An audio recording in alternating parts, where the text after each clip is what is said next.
أما بعد فأعوذ بالله من الشيطان الرجيم. بسم الله الرحمن الرحيم.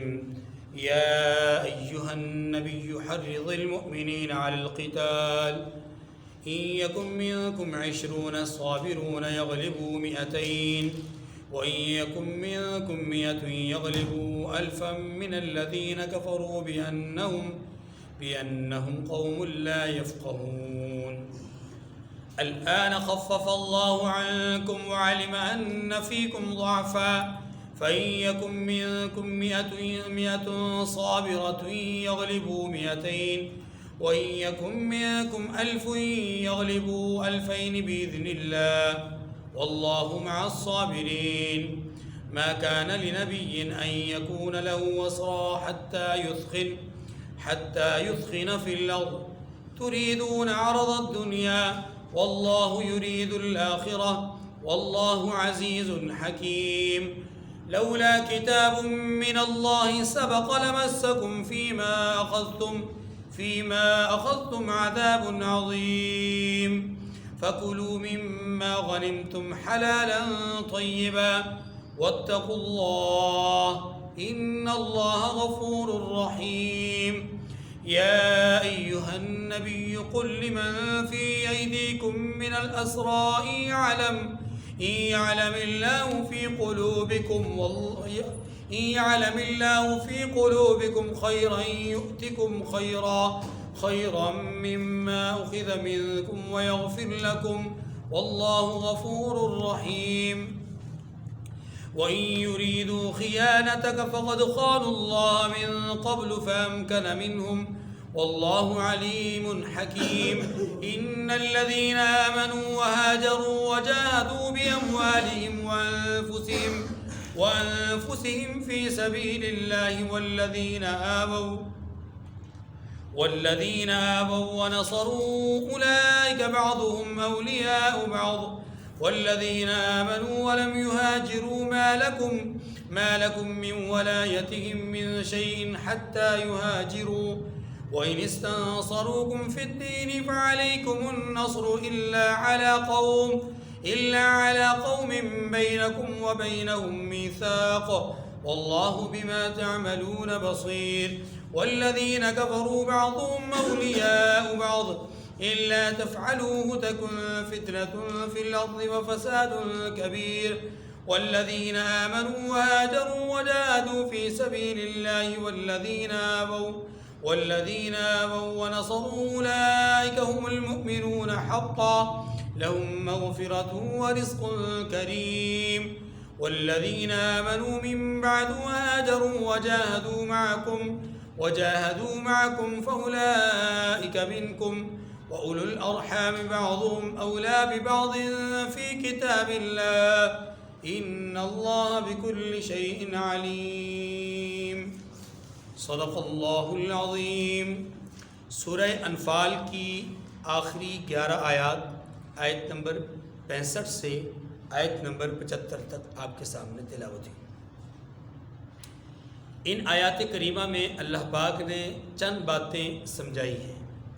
پہلی بات یہ بیان فرمائی کہ اے پیغمبر آپ اہل ایمان کو جہاد کی ترغیب دیجیے.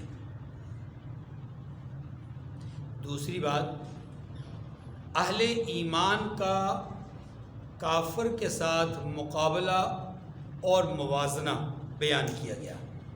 اس کے لیے 2 الگ الگ حکم بیان ہوئے.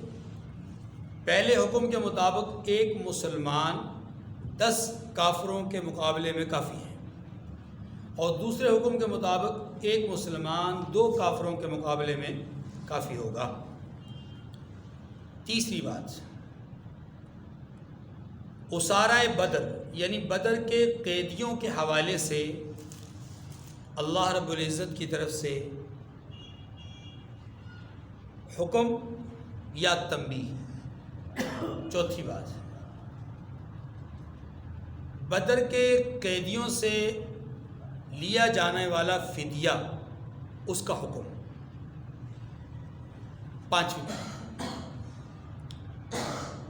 ایمان کی دولت کے ساتھ ساتھ ہجرت کا عمل اللہ کے نزدیک کس قدر مقرب ہے اس کا بیان. اور چھٹی اور آخری بات کہ اہل ایمان کافر کے اور کافر اہل ایمان کا وارث بن سکتا ہے یا نہیں، یہ حکم یہاں پر بیان ہوا. تو مجموعی طور پر 6 بڑی باتیں ہیں. پہلی بات، اہل ایمان کو جہاد کی ترغیب دینا. رسول اللہ صلی اللہ علیہ وسلم پر یہ جو آیت کریمہ ہے، یا ایھا النبی حرض المؤمنین علی القتال، اس آیت کریمہ کے نزول کے بعد اسوہ رسول صلی اللہ علیہ وسلم کا مطالعہ کرنے سے پتہ چلتا ہے کہ آپ صلی اللہ علیہ وسلم نے اہل ایمان کو جہاد کی کس قدر ترغیب دی ہے. چونکہ اسلامی تاریخ کی پہلی بڑی جنگ تھی غزوہ بدر، حق اور باطل کے درمیان پہلا معرکہ تھا. اس معرکے کے بعد یہاں اللہ تبارک و تعالیٰ نے فتح نصیب فرمائی، یا اللہ تبارک و تعالیٰ نے اپنی کامل نصرت سے نوازا. یہاں اللہ تبارک و تعالیٰ نے وہ معاملات ظاہر فرمائے جو اسباب سے ماورا ہیں. آپ کے سامنے تفصیلاً ساری سورہ انفال میں باتیں آ چکی غزوہ بدر سے متعلق. اب اس کے نتیجے میں اپنے حبیب صلی اللہ علیہ وسلم کو اللہ پاک فرماتے ہیں کہ ہمیشہ کے لیے نصرت، ہمیشہ کے لیے اللہ کی معیت، ہمیشہ کے لیے اللہ کی مدد پانے کے لیے ضروری ہے کہ جذبہ یہی رہے، استقامت اسی طرح کی ہو، ولولہ اور لگن یہی ہو، تو تبھی یہ چیزیں حاصل ہوں گی. اس لیے محبوب انہیں آنے والے وقتوں میں بھی جہاد کے لیے ابھارتے رہیے، برانگیختہ کرتے رہیے گا. ان لوگوں کو جہاد پر اکساتے رہیں. پھر رحمت دو عالم صلی اللہ علیہ وسلم کی حیات طیبہ کا جب ہم مطالعہ کرتے ہیں تو آپ نے اس حوالے سے بہت کام کیا ہے. جہاد کی ترغیب کے حوالے سے بہت کام فرمایا. آپ صلی اللہ علیہ وسلم نے نیزے کی فضیلت، تیر تلوار رکھنے کی فضیلت، جہاد کے لیے گھوڑا پالنے کی فضیلت، جہاد بالمال کی فضیلت، جہاد بالنفس کی فضیلت، جہاد بالقلم کی فضیلت، جہاد باللسان کی فضیلت. اسی طریقے سے ان مختلف شعبہ جات کے اندر جہاد کی فضائل کو بیان کرنے کے ساتھ ساتھ شہید کے احکامات، میدان جنگ میں پہرے داری کی فضائل، رائے جہاد میں مال خرچ کرنے کا جو درجہ ہے اس کا بیان، یہ مختلف چیزیں اللہ کے رسول صلی اللہ علیہ وسلم نے مختلف مواقع پر بیان فرمائی. ان ساری چیزوں کے بیان کا بنیادی مقصد لوگوں کو جہاد کے لیے ابھارنا ہے. یہی وجہ ہے کہ آپ دیکھیے کہ اسلامی تاریخ کے اندر رسول اللہ صلی اللہ علیہ وسلم کی حیات طیبہ میں 27 غزوات ہوئے ہیں. کتنے؟ 27. ان 27 میں سے 2 غزوے ایسے ہیں کہ جن میں ظاہری طور پر مسلمانوں کو کچھ نقصان ہوا، کچھ مغلوبیت مسلمانوں کو ہوئی. میں سے شکست نہیں کہوں گا، مسلمان کبھی شکست نہیں کھا سکتا، خاص طور پر صحابہ اکرام شکست نہیں کھا سکتے. اب آپ کہیں گے جی مسئلہ صحابہ اکرام کا نہیں، صحابہ اکرام کا مسئلہ نہیں ہے، یا عقیدے اور ایمان کے لحاظ سے دیکھے گا. صحابہ اکرام پر جب لفظ شکست بولیں گے تو یاد رکھیے اس کی نسبت قائد کی طرف جائے گی. اس کی نسبت کہاں جائے گی؟ رہبر اور رہنما کی طرف جائے گی، اور ان کو ان کی رہنمائی اور ان کی رہبری کے فرائض رحمت دو عالم صلی اللہ علیہ وسلم فرما رہے تھے. اس لیے ہم کبھی نہیں کہہ سکتے کہ احد میں صحابہ شکست کھا گئے، ہم نہیں کہہ سکتے کہ حنین میں صحابہ کو شکست ہوئی. ہم یہ الفاظ نہیں استعمال کر سکتے. یہ الفاظ استعمال کرنے والا آدمی یا تو اس کا ایمان ہے نہیں، یا اس کو ایمان کے آداب کا پتہ نہیں. ورنہ ادب رسالت مآب صلی اللہ علیہ وسلم کا معلوم ہو اور بندہ یہ نسبت کرے کہ حضور شکست کھا گئے، نبی کبھی شکست نہیں کھاتے، یہ بات یاد رکھیے گا۔ شکست کی نسبت تو حقیقت میں اہل ایمان کی طرف بھی منسوب کرنا درست نہیں ہے، چاہے کہ صحابہ کرام ہو اور چاہے کہ رسول اللہ صلی اللہ علیہ وسلم ہو۔ اس لیے رسول اللہ صلی اللہ علیہ وسلم کی حیات طیبہ میں 27 غزوات ہوئے، ان میں 2 غزوے ایسے جن میں ظاہری طور پر مسلمانوں کو شدید نقصان ہوا، بظاہر مغلوب ہوئے، لیکن یاد رکھیے کہ 25 غزوے وہ ہیں کہ جن میں واضح برتری اور فتح صحابہ کرام کو حاصل ہوئی۔ پس پردہ حقائق کیا تھے؟ رحمت دو عالم صلی اللہ علیہ وسلم کی طرف سے بیان کردہ یہ فضائل اور ترغیب جو انہیں جہاد پر ابھار رہی تھی۔ دوسری بات، مسلمان کافر کے مقابلے میں مقابلے اور موازنے کے لحاظ سے دیکھا جائے تو کیا درجہ اور حیثیت رکھتا ہے؟ اس کے لیے قرآن مجید نے 2 حکم بیان کیے ہیں۔ ایک حکم غزوہ بدر کے فوراً بعد کا ہے، اور ایک حکم جو ہے وہ کچھ عرصے کے بعد کا ہے۔ جو حکم غزوہ بدر کے فوراً بعد کا ہے اس میں اہل ایمان کو یہ بتلایا گیا ہے کہ تمہارا ایک کافر کے 10 کے مقابلے میں کافی ہے، یعنی تمہارا ایک ہو کافر 10 ہوں تو تم مقابلہ بھرپور کر سکتے ہو۔ یہ ایک طرف اگر غور کیا جائے تو یہ بھی اہل ایمان کو جہاد پر ابھارنے کی ایک فضیلت ہے کہ تم اپنے آپ کو کمزور مت سمجھو۔ یہ تو بدر میں تمہارے مقابلے میں 10 نہیں تھے، تمہارے مقابلے میں 3 تھے۔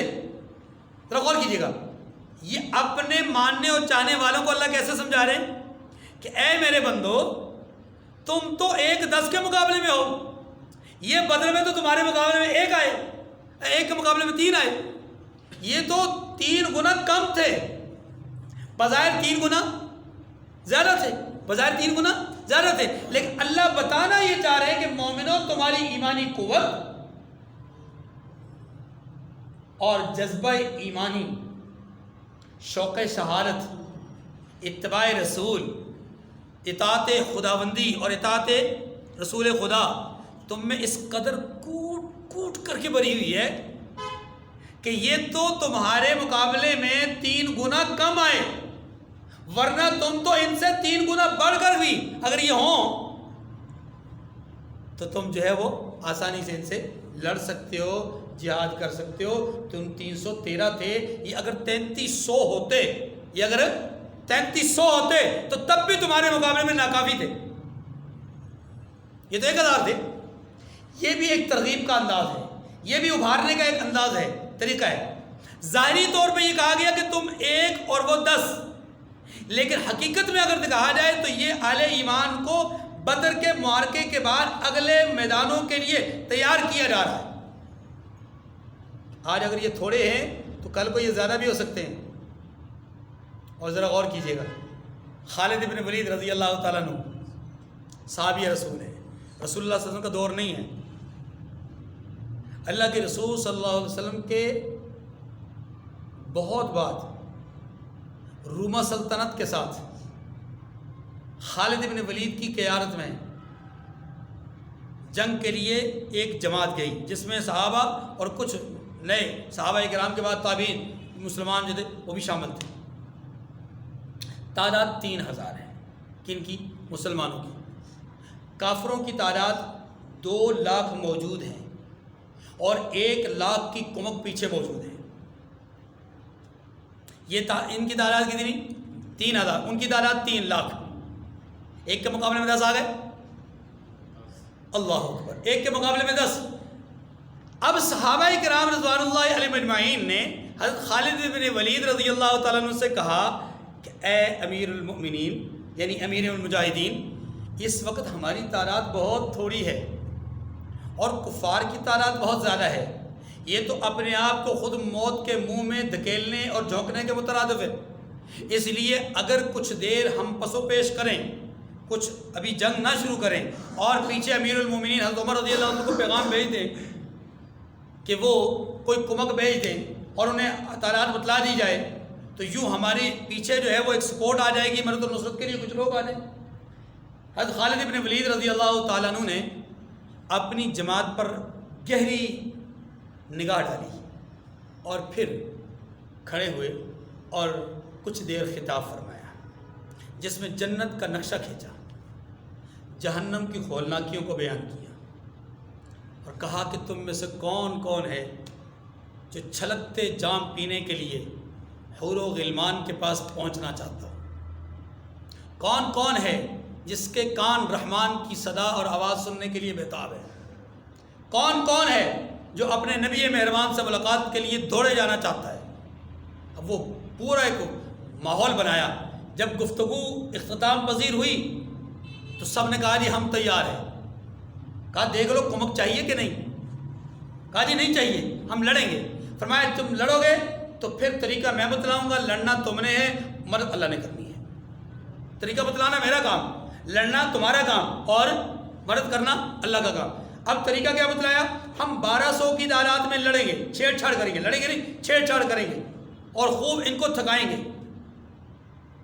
اور باقی جو 1800 ہیں وہ ریزرو رہیں گے، وہ بالکل پیچھے آرام سکون سے رہیں گے، اور جب زوال آفتاب کو ہو جائے، یعنی آفتاب جو ہے وہ ڈھل جائے، سورج ڈھل جائے، تو فی الفور 3 اطراف سے 600 کی تعداد میں یہ 1800 افراد حملہ کرتے ہیں یک بار۔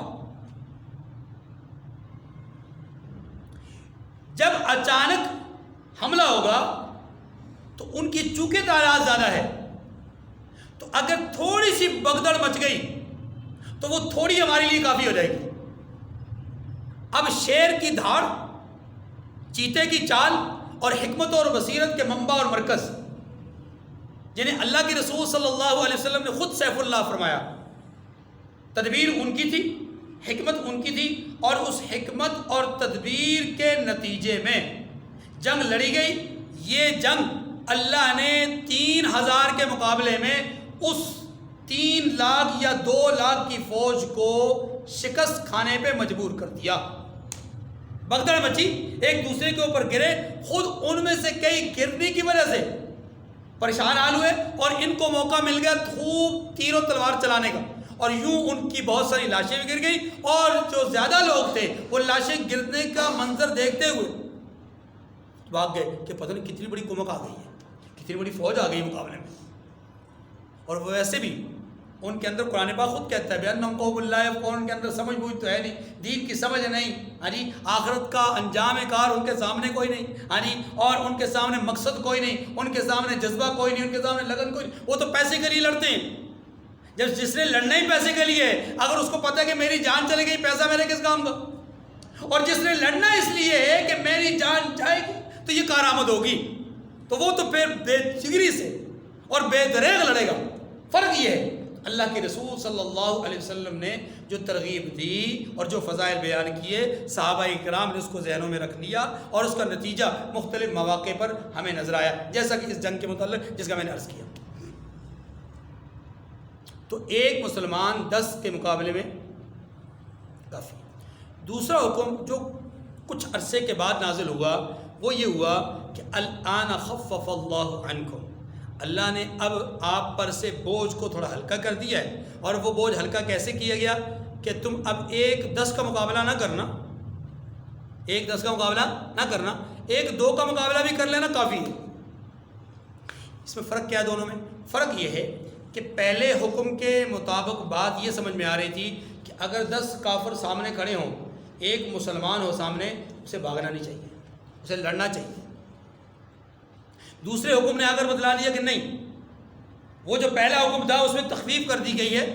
ہاں اگر کوئی 1-10 کے مقابلے میں اب بھی لڑنا چاہے، جیسے کہ حضرت خالد بن ولید لڑے، تو لڑنے کی اجازت ہے، لیکن اگر 1 کے مقابلے میں 2 ہیں تو بھاگنے کی اجازت نہیں، 2 سے زیادہ ہیں تو بھاگنے کی بھی اجازت ہے، میدان چھوڑ کر پیچھے ہٹنے کی بھی اجازت۔ اب یہ فرق ہے دونوں حکموں میں۔ اس کے بعد تیسری بات ہے بدر کے قیدیوں کے حوالے سے۔ بدر کے قیدیوں کے حوالے سے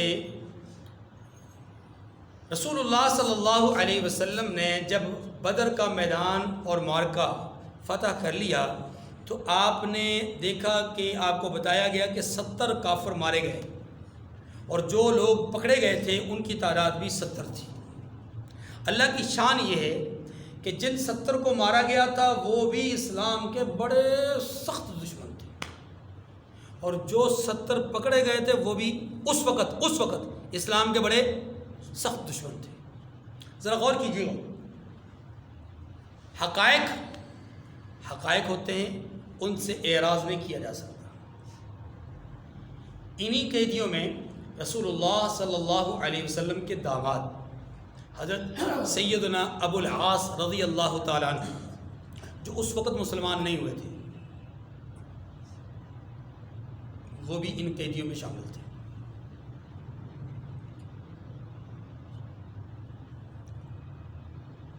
اللہ اکبر۔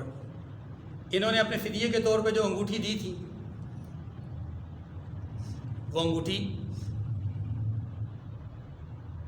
سیدہ زینب رضی اللہ تعالیٰ عنہ کے ہاتھ کی انگوٹھی تھی،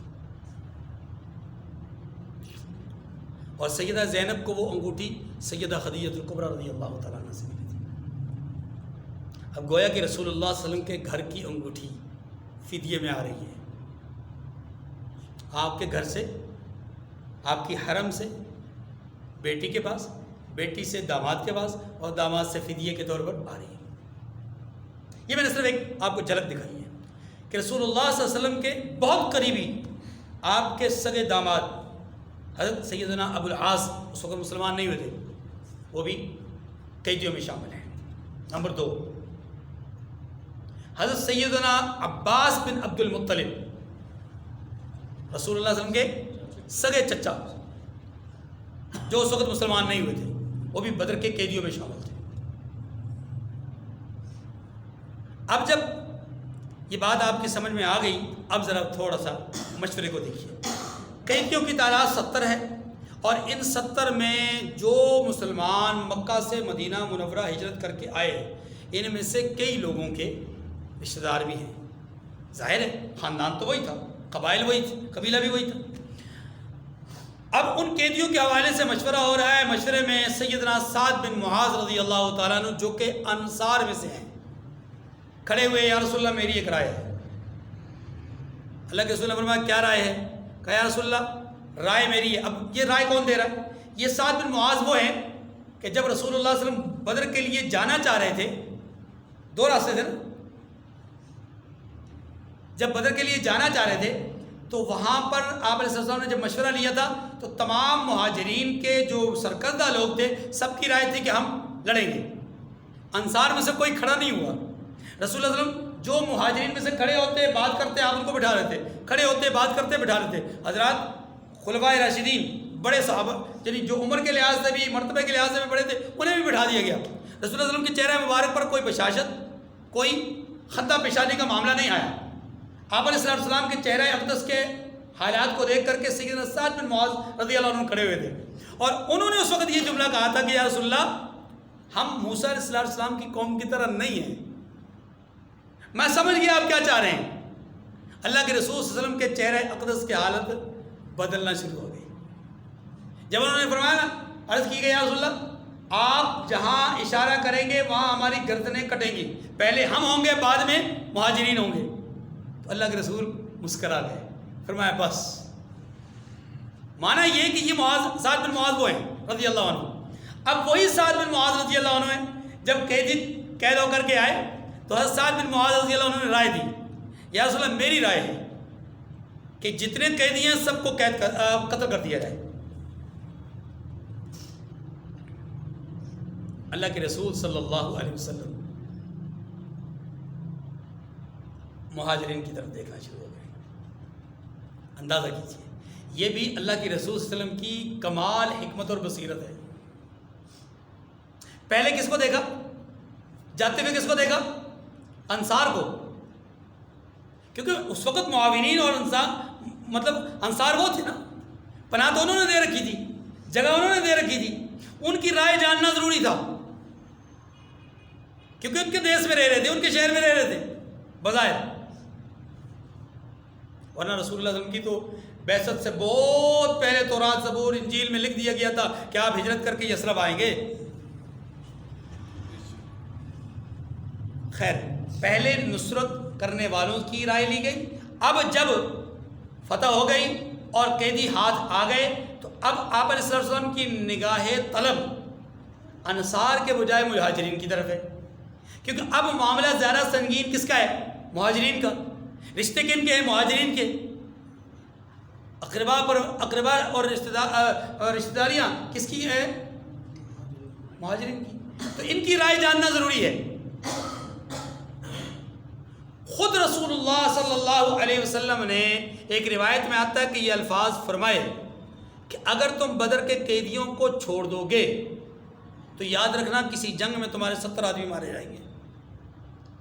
یہ پیشن گوئی کر دی تھی اللہ رسول نے کہ اگر تم قیدیوں کو چھوڑ دو گے تو تمہارے 70 آدمی مارے جائیں گے. ایک بات آپ علیہ السلام نے فرمائی اور ایک روایت ہے، اگرچہ اس روایت میں کلام ہے، جرح ہے، لیکن بات اچھا.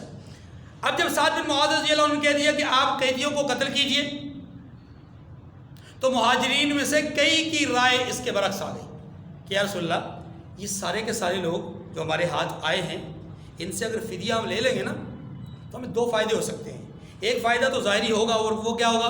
مال ہمارے ہاتھ لگے گا، ہم آئندہ آنے والے جو جنگی مارکے ہیں ان کے لیے اپنا ساز و سامان لے لیں گے. ایک فائدہ تو یہ نظر آ رہا ہے. دوسرا یہ بھی ہے کہ ان 70 میں سے کئی مسلمان بھی ہو جائیں گے، یہ بھی بہت ممکن بات ہے. تو جو فائدہ ہی ہوگا اور اس کے بالکل حقائق نظر بھی آئے کہ کئی لوگ مسلمان ہوئے. حضرت سیدنا ابو العاص، حضرت عباس اور دیگر حضرات اس میں مسلمان ہوئے. اچھا، لیکن انہی مہاجرین میں سے ایک مہاجر وہ بھی تھے کہ جن کی رائے حضرت سعد بن معاذ رضی اللہ تعالیٰ عنہ کی طرح ہی تھی، بلکہ ان سے بھی زیادہ سخت تھی. وہ رائے کس کی تھی؟ وہ سیدنا حضرت عمر فاروق رضی اللہ تعالیٰ عنہ کی. عرض کرنے لگے یا رسول اللہ جو میرا رشتہ دار ہے نا وہ میرے سپرد کر دیا جائے، جو ابو بکر رضی اللہ عنہ کا رشتہ دار ہے وہ ان کے سپرد کر دیا. حضرت ابو بکر صدیق کا سگا بیٹا عبد الرحمن اس میں موجود تھا، حضرت عمر کے چچا موجود تھے. کہا جو میرا رشتہ دار ہے نا میرے حوالے کر دے، میں گردن اتار دیتا ہوں. جو حضرت علی المرتضیٰ کا رشتہ دار ہے وہ ان کے سپرد کر دیں. یہ حضرت عباس کی طرف اشارہ تھا. ظاہر حضور تو قتل نہیں کریں گے. اچھا، اب یہ رائے ان کی بڑی سخت تھی. حضرت سعد بن معاذ رضی اللہ عنہ نے بھی رائے یہی تھی. اللہ کے رسول صلی اللہ علیہ وسلم نے اکثریت کی رائے کو دیکھا، ظاہر حالات کو دیکھا تو فیصلہ سنا دیا کہ ہم فدیہ لے کے قیدیوں کو چھوڑ دیں گے. اللہ رب العزت نے اس بات کو پسند نہیں کیا، اس کا ذکر ہے یہاں پر. ٹھیک ہے جی، یہاں تک پہلے پڑھتے ہیں پھر اس کو آگے. یا ایھا النبی حرض المؤمنین علی القتال، اے نبی صلی اللہ علیہ وسلم مسلمانوں کو جہاد کی ترغیب دیجیے.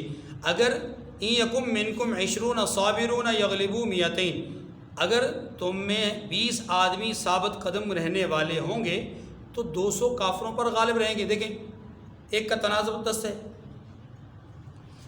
وَيَكُمْ مِنْكُمْ مِئَةٌ يَغْلِبُوا أَلْفًا مِنَ الَّذِينَ كَفَرُوا بِأَنَّهُمْ قَوْمٌ لَا يَفْقَهُونَ. اور اگر 100 ایسے ہوں گے یعنی ثابت قدم رہنے والے 100 ہوں گے تو 1000 پر غالب رہیں گے، اس لیے کہ کافر ایسے لوگ ہیں کہ کچھ بھی سمجھ نہیں رکھتے. بھائی سمجھ تو رکھتے ہیں، اگر سمجھ نہ رکھتے ہوتے تو اپنے مال کے دفاع کے لیے آتے، سمجھ نہ رکھتے ہوتے تو کیا اتنا بڑا لشکر لے کر آتے، سمجھ نہ رکھتے ہوتے تو اپنے ساتھ مال و متاع لے کر آتے. نہیں، سمجھ ہے، لیکن یہاں جس سمجھ کی نفی ہے وہ یہ نہیں ہے. یہاں دنیاوی سمجھ کی نفی نہیں ہے بھائی. یہاں سمجھ سے مراد اپنے انجام کار سے واقفیت، یا یہاں سمجھ سے مراد مقصد کو جاننا کہ جنگ کا مقصد کیا ہونا چاہیے. بنیادی طور پر کسی کا مقابلہ کرنے کا بنیادی مقصد کیا ہونا چاہیے؟ کیا ظاہری طور پر وقتی طور پر فائدہ؟ اگر وقتی طور پر فائدہ اور مقصد ہو تو پھر تو یہ جنگ بالکل بیکار، عبث اور بے فائدہ ہے. اور اگر جنگ کا مقصد اعلیٰ ہو، عرفہ ہو، تو پھر جنگ کی جائے، جیسا کہ مسلمان جنگ کا مقصد کے مطابق جنگ کرتے ہیں. اس لیے فرمایا کہ یہ لوگ سمجھتے نہیں، آپ تو سمجھتے ہو. اس لیے جو سمجھتا ہے وہ وہ اس کے مقابلے میں 10 بھی آ جائیں تو وہ ناکافی ہوں گے. الآن خفف اللہ عنکم وعلم ان فیکم ضعفا، پہلی بات ختم ہو گئی. اس کے کافی عرصے کے بعد یہ دوسرا حکم آیا. اب اللہ نے آپ پر سے بوجھ ہلکا کر دیا ہے اور معلوم کر لیا ہے کہ ابھی تم میں کسی قدر کمزوری ہے. کیا مطلب؟ توجہ، آپ جانتے ہیں کہ جب تعداد تھوڑی ہو کسی بھی ٹاسک اور کسی بھی مقصد کو حاصل کرنے کے لیے حاصل کرنے والے لوگوں کی تعداد تھوڑی ہو تو ان کا جذبہ زیادہ ہوتا ہے، کام بڑا ہو، افرادی قوت تھوڑی ہو تو جذبہ کیا ہوتا ہے؟ زیادہ ہوتا ہے۔ لیکن جب کام کے مطابق افرادی قوت شاید زیادہ ہو جائے یا پہلے سے کہیں بڑھ جائے تو پھر لوگوں میں کسی قدر سستی، کاہلی، غفلت، یہ چیزیں پیدا ہو جاتی ہیں، کیونکہ ہر قسم کے لوگ آ جاتے ہیں۔ پہلے مشن ایک ہوتا ہے، مقصد ایک ہوتا ہے، کاز ایک ہوتا ہے۔ اب بدر کے بعد ہوا کیا؟ بدر کے بعد ہوا یہ کہ مسلمانوں کے اندر منافقین بھی آ گئے۔ مسلمانوں کے اندر جو مہاجرین اولین تھے، سابقین اولین تھے، ان کا جذبہ ایمانی بہت بلندی کو چھو رہا تھا۔ پھر وہ لوگ کہ جو بعد میں آہستہ آہستہ مسلمان ہوئے، جنہوں نے بہت زیادہ مسلمانوں کی مخالفت کرنے کے بعد ایمان قبول کیا، اب ظاہر ہے کہ ان کا درجہ، ان کا ایمانی قوت اور ایمانی جذبہ شاید وہ نہ ہو کہ جو پہلے لوگوں کا ہے۔ ہاں، آخرت کے اعتبار سے منزل سب کی، ٹھکانہ جنت سب کا ہے، وہ آخرت کے اعتبار سے، لیکن دنیاوی اعتبار سے فرق تو ہے نا جی۔ اسی فرق کو مد نظر رکھتے ہوئے فرمایا کہ اب جو کہ تعداد بڑھ گئی، تعداد بڑھنے کی وجہ سے کچھ منافقین بھی شامل ہو گئے، یا کچھ ایسے لوگ ہیں جو نئے مسلمان ہیں، نئے مسلمان ہیں، اور انہوں نے بدر اور خندق وغیرہ نہیں دیکھی ہوئی، ان کا وہ جذبہ نہیں ہو سکتا، اس لیے کمزوری آ گئی، کمزوری، لہذا ایک کے مقابلے میں دو ہم رکھ لیتے ہیں۔ فرمایا فَإِن يَكُن مِّنكُم مِّائَةٌ صَابِرَةٌ يَغْلِبُوا مِائَتَيْنِ، بس اگر تم میں 100 ثابت قدم رہنے والے ہوں گے تو 200 پر غالب رہیں گے۔ وَإِن يَكُن مِّنكُمْ أَلْفٌ يَغْلِبُوا أَلْفَيْنِ بِإِذْنِ اللَّهِ، اور اگر 1000 ہوں گے تو اللہ کے حکم سے 2000 پر غالب رہیں گے، یا ایک کے متناسب سے، ایک کا تناسب کس سے رکھا گیا؟ 2 سے۔ فرمایا واللہ مع الصابرین، اور اللہ ثابت قدم رہنے والوں کا مددگار ہے۔ ما کان لنبی ان یکون له اسرى، بدر کے میدان میں 70 لوگ قیدی بنے، ان میں چند چیدہ لوگ جن کا تذکرہ ضروری سمجھتا ہوں ایک خاص نقطے کے تحت۔ نمبر 1، حضرت محمد صلی اللہ علیہ وسلم کے سگے چچا حضرت عباس رضی اللہ تعالی عنہ، آپ صلی اللہ علیہ وسلم کے سگے داماد اور پہلے داماد حضرت سیدنا ابو العاص رضی اللہ تعالی عنہ۔ نمبر 3، حضرت علی المرتضیٰ رضی اللہ تعالیٰ عنہ کے سگے بھائی عقیل بن ابی طالب۔ نمبر 4، حضرت ابوبکر صدیق رضی اللہ تعالیٰ عنہ کے بڑے بیٹے عبد الرحمن بن ابو بکر۔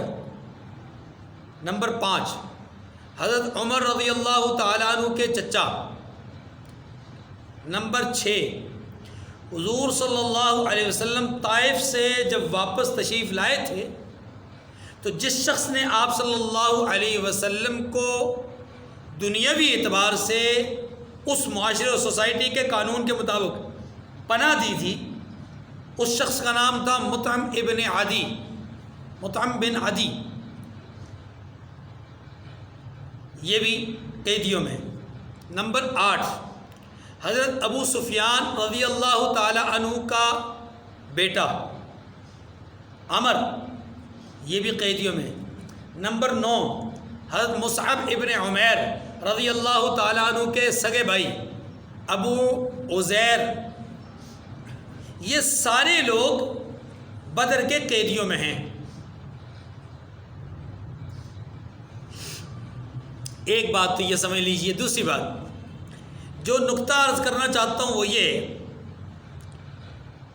کہ خاکم بدہن بہت سارے بکواسی بکواس کرتے ہوتے ہیں کہ ابو بکر تو پہلے مسلمان نہیں تھے، عمر تو پہلے مسلمان نہیں تھے، کافر تھے نا، عثمان تو پہلے مسلمان نہیں تھے، کافر تھے، فلانا پہلے مسلمان نہیں تھا، کافر تھا۔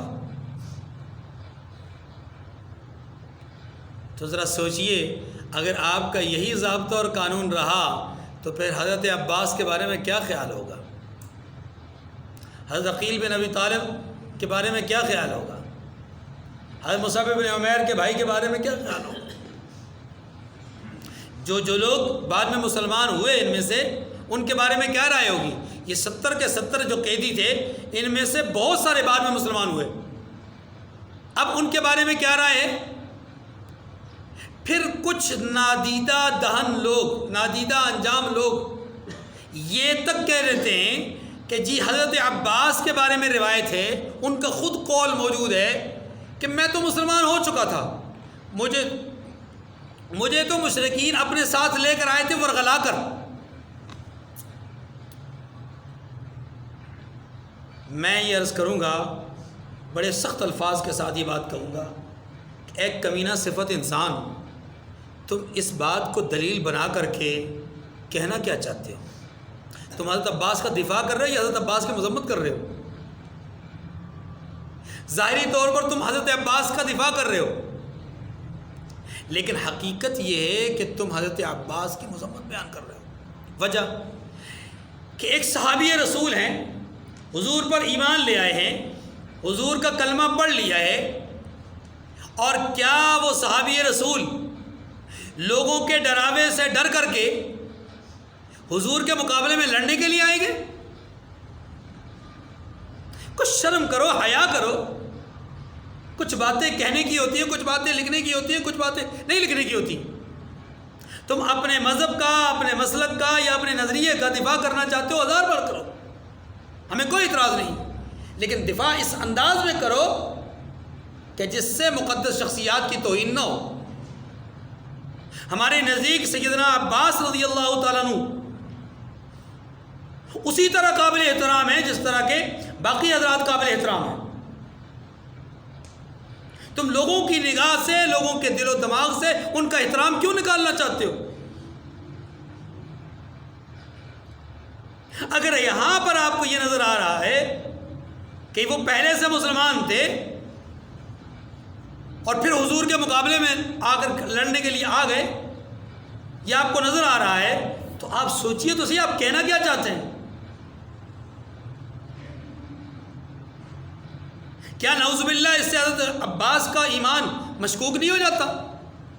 کیا اس سے ان کے ایمان پر ضرب نہیں لگتی؟ کیا ان کی صحابیت پر حرف نہیں آتا؟ کیا ان کے ایمان اور تقوی پر ضرب نہیں لگتی؟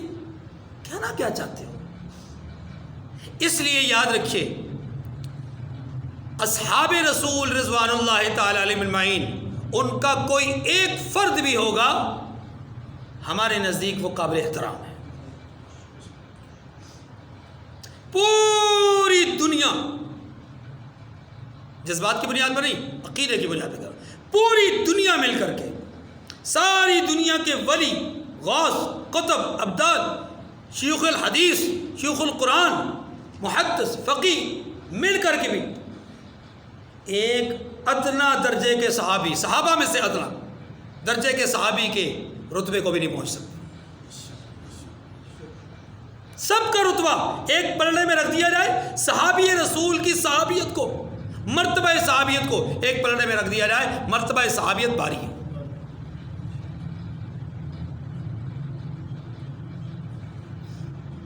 کیسے ہو سکتا ہے؟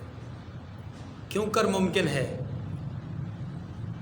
کہ حضرت عباس ایمان لائے ہوئے ہوں اور حضور کے مقابلے میں آ کر لڑنے کے لیے زبردستی بھی ان کو کوئی اٹھا کر لائے تو نہ آئے؟ ہاں یہ بات ضرور ہے، ہم یہ کہتے ہیں اس وقت کلمہ نہیں پڑھا تھا، جیسے بہت سارے لوگوں نے کلمہ بعد میں پڑھا، تو جس نے جب بھی کلمہ پڑھا ہمارے نزدیک ہمارے سروں کا تاج ہے۔ جس نے بدر کے میدان کے بعد پڑھا وہ بھی قابل احترام، جس نے احد کے بعد پڑھا وہ بھی قابل احترام، جو خندق کے بعد ایمان لایا وہ بھی قابل احترام، جو فتح مکہ کے موقع پر مسلمان ہوا وہ بھی قابل احترام۔ تم کون ہوتے کسی پر احترام؟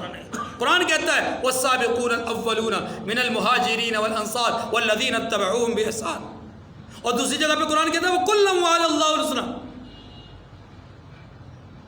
فتح مکہ سے پہلے مسلمان ہوئے یا فتح مکہ کے بعد مسلمان ہوئے، سب کے لیے اللہ نے جنت کا وعدہ کیا ہے۔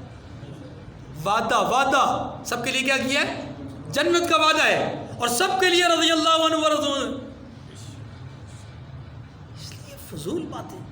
اللہ کے رسول صلی اللہ علیہ وسلم نے بدر کے قیدیوں کو مشاورت کے بعد رہا کر دیا۔ لیکن یاد رکھیے اس رہائی کا فیصلہ ایسے آسانی سے نہیں تھا. اس رہائی میں جو فدیہ لیا گیا، جو معاوضہ لیا گیا، جو بدلہ لیا گیا، وہ مختلف طریقے، اس کے مختلف انداز تھے. جو صاحب ثروت لوگ تھے، کھاتے پیتے گھرانوں سے تعلق رکھتے تھے، مالدار لوگ تھے، ان سے 4000 درہم تک لیا گیا. جو ان سے کم تھے ان سے کم، اور ایسے ہی کرتے کرتے 1000 سے لے کر کے 4000 درہم تک ایک ایک فرد سے لیا گیا جو دے سکتے تھے. 2 باتیں ہو گئیں. جو بہت زیادہ مالدار تھے 4000 درہم تک دیا، جو بھی دے سکتے تھے وہ 1000 درہم سے اوپر دے کر کے چھوٹ گئے. اب کچھ وہ تھے جو دے نہیں سکتے تھے، جن کے پاس تھا ہی کچھ نہیں، غریب الدیار تھے، غریب الحال تھے. ایسے لوگوں کے لیے حکم کیا ہوا؟ توجہ، رحمت دو عالم صلی اللہ علیہ وسلم نے ان کو دیکھا. یہ غربا کون کون ہیں؟ آئے یہ پڑھے لکھے بھی ہیں کہ نہیں؟ لکھنا پڑھنا جانتے ہیں کہ نہیں جانتے؟ کوئی ہنر ہے ان کے پاس کہ نہیں ہے؟ جس کے پاس لکھنے پڑھنے کا ہنر موجود تھا، اب ظاہر ہے وہاں کی تعلیم کون سی تعلیم تھی؟ وہی کی تعلیم تو تھی نہیں ان کے پاس تو ہنر تھا. جو آج کل ہمارے یہاں بھی یونیورسٹی کالج وغیرہ جو ہے وہ ہنر سکھایا جاتا ہے. اب وہ ہنر جن کے پاس تھا، رحمت دو عالم صلی اللہ علیہ وسلم نے فرمایا کہ تم انصار کے بچوں کو تعلیم دو، لکھنا پڑھنا سکھاؤ، اتنا اس قابل کر دو کہ وہ لکھنا پڑھنا سیکھ لیں. تمہاری آزادی، تم رہا. 1 دن میں سکھا دو، 5 دن میں سکھا دو، 10 دن میں سکھا دو، مہینہ 2 مہینے 4 مہینے، جتنا وقت لگے اتنا وقت لگا کر کے انہیں سکھاؤ، سکھا کر کے تم آزاد ہو جاؤ گے. یہ ایک تیسرا انداز تھا. نمبر 4، کچھ لوگ وہ تھے کہ جن کو احسانات کے بدلے کو چکانے کے لیے آزاد کیا گیا. مثلا مطعم ابن عدی رسول اللہ صلی اللہ علیہ وسلم نے آزاد کر دیا، کہا کہ یہ وہ شخص ہے جس نے مجھے پناہ دی تھی، اسے بغیر کچھ لیے چھوڑ دو. ایسے ہی رسول خدا صلی اللہ علیہ وسلم کے داماد سیدنا ابو العاص رضی اللہ تعالیٰ عنہ اپنے فدیے کے طور پر ایک ہار پیش کرتے ہیں، اور وہ ہار سیدہ زینب رضی اللہ تعالیٰ عنہ جو کہ بنت رسول ہیں صلی اللہ علیہ وسلم، ان کے گلے کا ہار تھا. اور یہ ہار اماں جی خدیجۃ الکبریٰ کا اصل میں تھا، اور ان سے سیدہ زینب کو ملا. سیدہ زینب سے حضرت ابو العاص کی طرف آیا فدیے کے لیے، یعنی منگوایا انہوں نے کہ آپ کچھ بھیجیے تاکہ میں اپنی رہائی پا سکوں. انہوں نے وہاں سے ہار بھیجا. یہ ہار آیا صحابہ کرام کے ہاتھ میں، رسول اللہ کے گھر کا ہار تھا.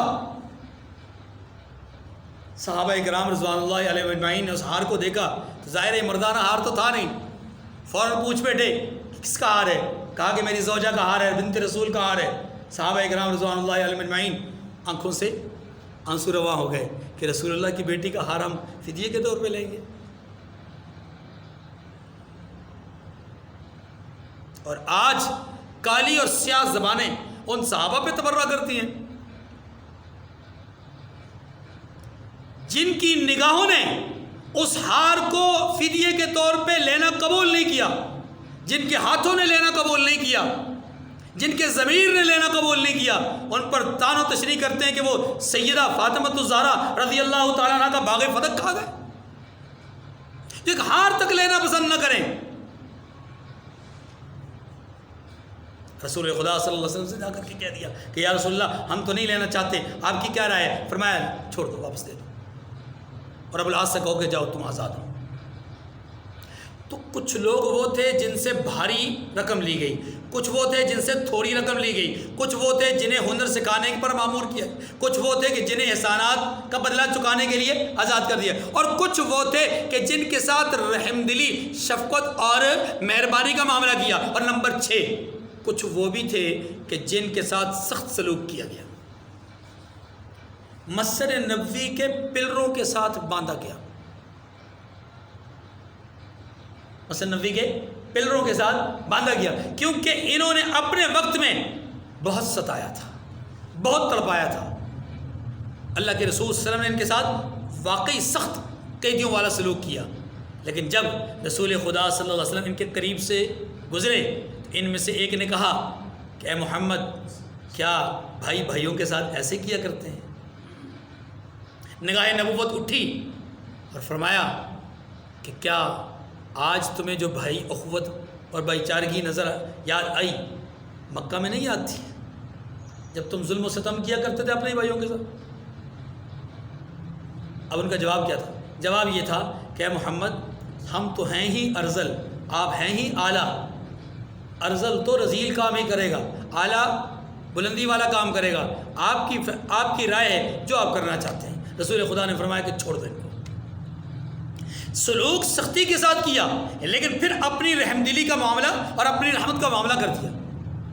ما کان لنبی ان یکون له اسری حتی یسخن فی الارض۔ اب قرآن کیا کہتا ہے؟ قرآن کہتا ہے کہ پیغمبر کو شایع نشان نہیں تھا کیا کہ اس کے قبضے میں قیدی آئیں یا رہیں، جب تک کہ کافروں کو قتل کر کے زمین میں کثرت سے خون نہ بہا دے، اس وقت تک نبی کو یہ شایع نشان نہیں کہ وہ قیدیوں کو ایسے فدیہ لے کر چھوڑ دے۔ کیا مطلب یہ ہے کہ نبی کا کام یہ تھا کہ یہاں پر ان کا خون بہا دیتے، ان کا خون کیا کرتے تھے تاکہ پوری دنیا پر اسلام کا رعب اور دبدبہ اور حشمت بیٹھ جاتی۔ لیکن خیر جو ہو گیا سو ہو گیا، وہ بھی کسی دانشمندی اور حکمت اور تدبر کی بنیاد پہ کیا گیا۔ ظاہر ہے اس میں ذاتی کوئی مقاصد یا مفادات تو کسی کے نہیں تھے۔ جس نے جو رائے دی وہ دین متین کی کامیابی اور بلندی کے لیے دی۔ حضرت عمر نے قتل کرنے کی رائے دی، ان کی رائے میں ان کا تدبر تھا۔ حضرت ابوبکر صدیق نے سب کو چھوڑنے کی رائے دی، ان کا تدبر تھا۔ رسول اللہ صلی اللہ علیہ وسلم نے جو فیصلہ کیا وہ فیصلہ 6 مختلف قسم کی صورتیں میں نے آپ کے سامنے عرض کی، ان تمام صورتوں پر عمل درآمد ہوا تو یہ حضور علیہ السلام کا تدبر اور آپ کا حکیمانہ اسلوب اور انداز تھا۔ قرآن کہتا کرنا نہیں چاہیے تھا، قرآن کہتا قتل ہی کر دینا چاہیے تھا، زمین کو ان کو خون سے رنگین کر دینا چاہیے تھا۔ چاہیے تو یہ تھا کہ ان کا خون بہا دیا جاتا، حتی یسخن فی الارض، یہاں تک کہ زمین کے اندر ان کا رعب اور دبدبہ مٹا کر کے اپنا رعب اور دبدبہ مٹا دیا جاتا۔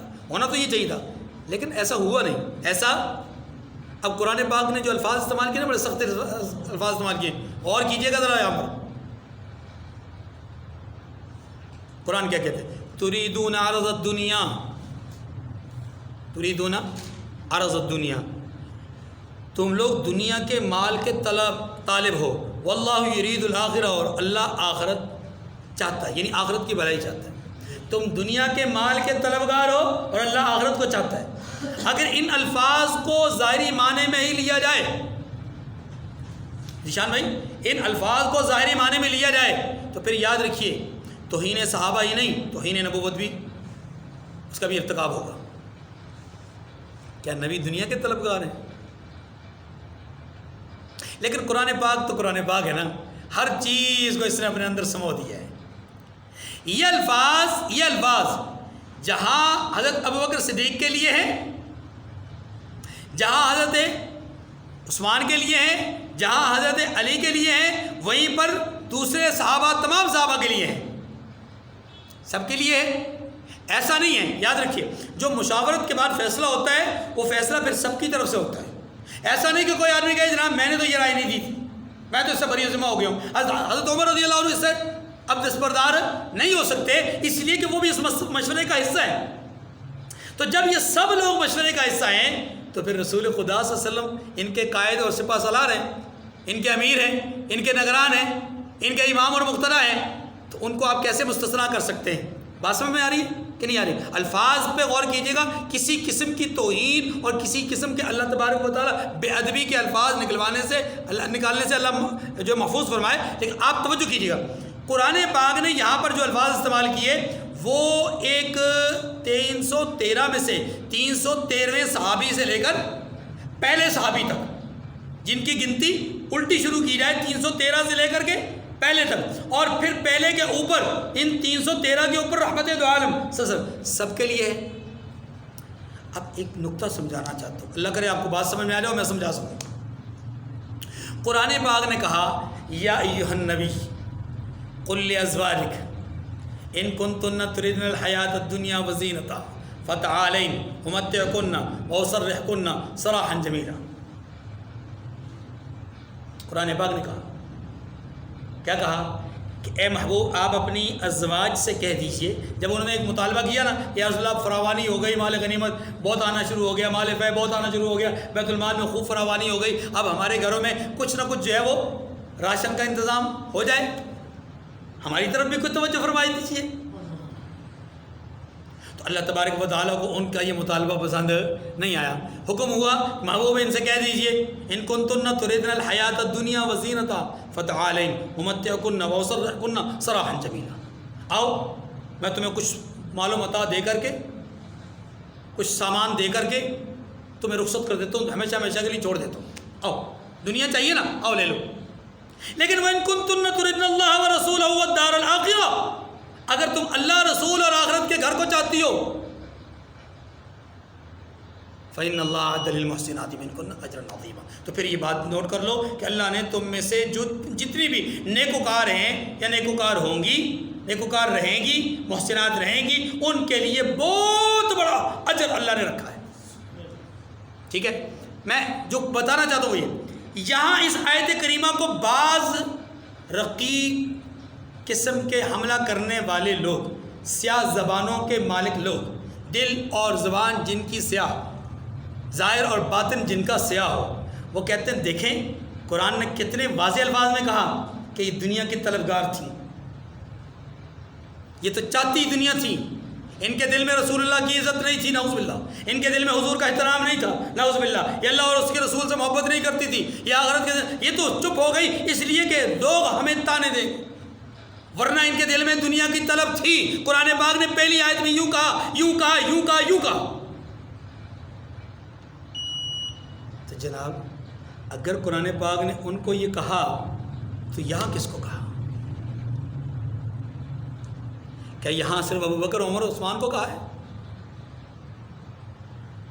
کس کو کہا ہے؟ وہ تمام لوگ جو مشورہ کرنے والے تھے سب کے لیے کہا تریدون عرض الدنیا واللہ یرید الآخرہ۔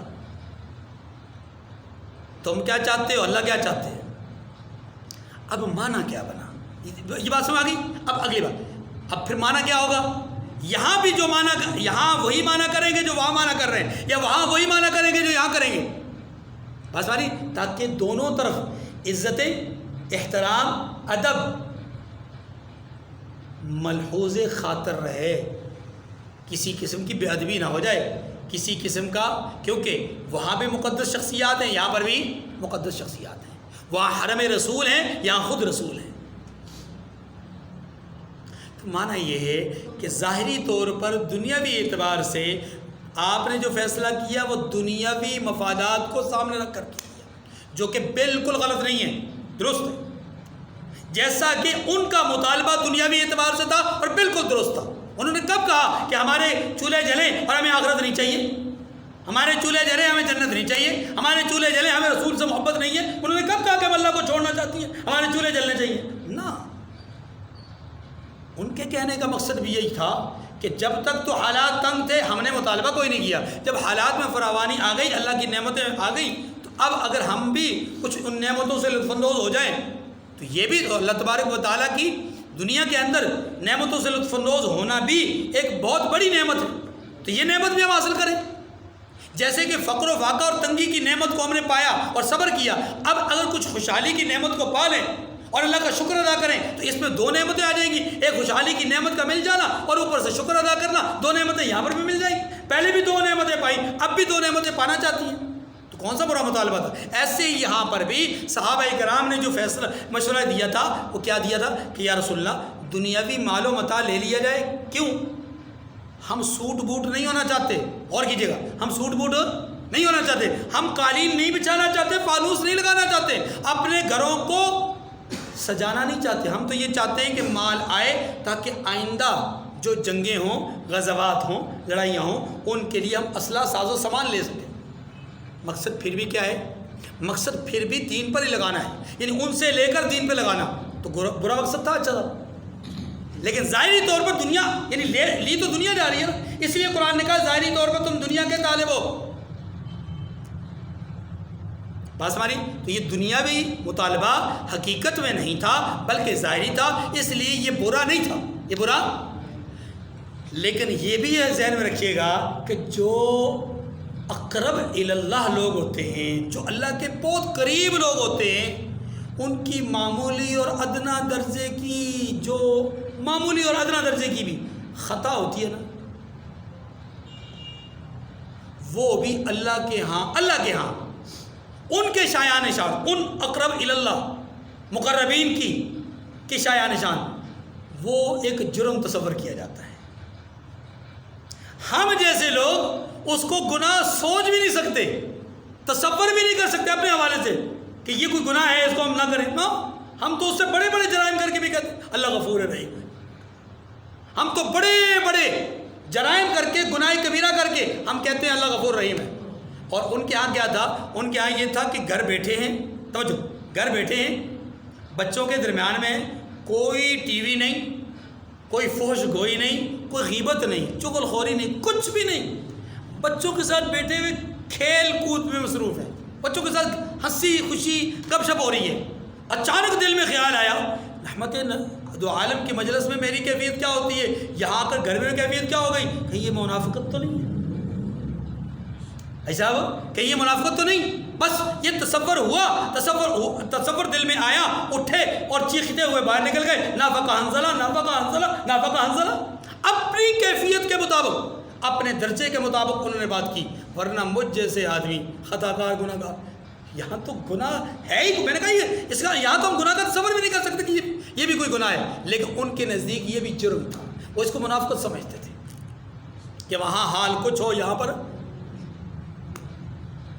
تو آپ اندازہ کیجئے قرآن پاک نے ان کو اگر تریدون عرض دنیا کہہ دیا ہے تو ان کے شایان شان کہا ہے، ہمارے اعتبار سے نہیں کہا. ہمارے اعتبار سے وہ دنیا کے طلبگار نہیں تھے، وہ قرآن نے ان کے شایان شان کہا کہ تم تو ہر لحظہ، ہر لمحہ صرف اور صرف اللہ کو دیکھتے ہو، توکل علی اللہ کرتے ہو. جس طرح آج اس جنگ میں تم فتح یاب ہوئے ہو بغیر ساز و سامان کے، کل بھی تو ہو سکتے تھے، تم نے فدیہ کیوں لیا؟ ان کے شایان نشان یہ بات مناسب نہیں تھی. اور اللہ نے مخاطب تو حضور کو کیا ہے نا، مخاطب کس کو کیا ہے؟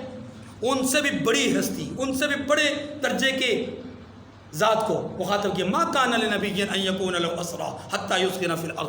نبی کے شایان نشان نہیں تھا. بات سمجھ رہے؟ اب یہ بات سمجھ آ گئی جو میں نے عرض کیا کہ ازواج مطہرات کے متعلق بکواس کی جاتی ہے. اگر اس بکواس کو درست سمجھا جائے تو پھر اس آیت کریمہ کے ساتھ کیا کریں گے؟ اور اگر یہ آیت کریمہ کوئی اور معنی بتلاتی ہے تو پھر وہاں کوئی اور معنی کیوں نہیں کیا جاتا؟ اس لیے ہمارے نزدیک وہ بھی قابل احترام ہے، یہ بھی قابل احترام ہے، ان پر بھی کوئی اعتراض نہیں، ان پر بھی کوئی اعتراض. اگلی بات فرمایا واللہ عزیز حکیم، اور اللہ غالب حکمت والا ہے. جس غلبے کے لیے تم نے مال لیا ہے وہ غلبہ دینا کس نے ہے؟ اللہ نے. تو اسی لیے ان چیزوں کے پیچھے مت پڑو، اللہ سے مانگو. آگے کہا لولا کتاب من اللہ سبق لمسکم فیما اخذتم عذاب عظیم. اب اگلی بات بھی سن لیجیے. قرآن پاک نے خود ہی پانی پھیر دیا، خود ہی اپنے کہے کو تھوڑا سا سختی سے نرمی میں تبدیل کر دیا. کیا فرمایا؟ اگر اللہ کا حکم پہلے نہ ہو چکا ہوتا، کون سا؟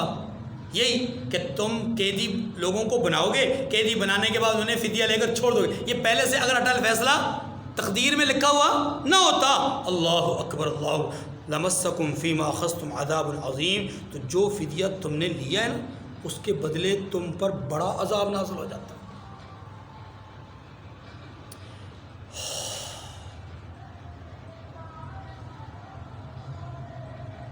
کیا کہا؟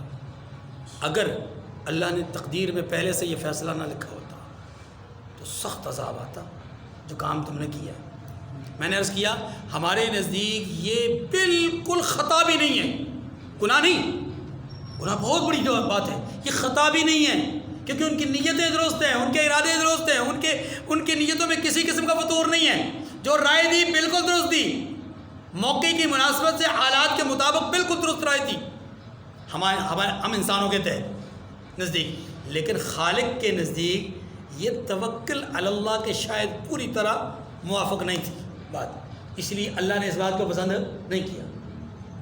اللہ نے اس بات کو پسند، میں نہیں کہہ رہا اللہ نے گناہ کہا ہے، اللہ نے اس بات کو پسند نہیں کیا. اور اگلی بات عرض کر دوں، قرآن پاک نے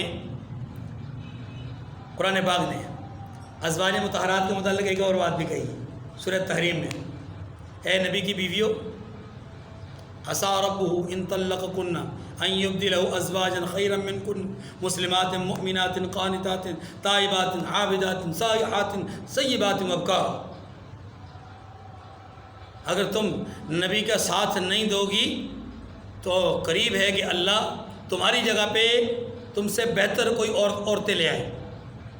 یہاں بھی کالی زبانیں کہتی ہیں دیکھیں نبی کی بیویاں بہتر نہیں تھی، ان عورتوں سے زیادہ بہتر لوگ دنیا میں موجود تھے۔ بھائی یہ بات نہیں ہوتی، بیوقوفوں ہمکو یہ بات نہیں ہوتی۔ یہاں پر قرآن نے کیا کہا؟ اگر تقدیر میں یہ بات پہلے سے نہ لکھی ہوتی تو تمہیں بہت سخت عذاب پڑتا۔ کیا کہنا چاہتے ہو؟ کیا اس کا مطلب یہی ہے نعوذ باللہ کہ تم نے بہت بڑا گناہ کیا؟ نہیں، ہم نہیں کہتے، گناہ ہے ہی نہیں۔ جیسے ان کے متعلق قرآن پاک نے کہا کہ اگر تم راہ راست پہ اور سلسلے کو نہیں قائم رکھ سکو گی، جو نبوت کے احترام اور ادب والا معاملہ ہے، اگر اس کو قائم نہیں رکھ سکو گی تو تم سے بہتر عورتیں لائیں گے۔ کیوں کہا؟ اس لیے کہا کہ تمہارا جو سٹیٹس ہے، تمہارا جو مقام ہے، تم اپنے مقام کا اگر خود لحاظ نہیں کرو گی تو تمہیں ہٹا کر کے تم سے بہتر لے آیا جائے، تمہیں ہٹا جب دیا جائے گا تو تمہارا سٹیٹس گر جائے گا نا، تو پھر جن کو لایا جائے گا وہ تم سے بہتر ہوں گی کہ نہیں ہوں گی؟ یہ مطلب ہے اصل میں۔ اور یار لوگوں نے کہا نہیں وہ ازواج مطہرات سے زیادہ بہتر دنیا میں عورتیں تھیں، کون تھی؟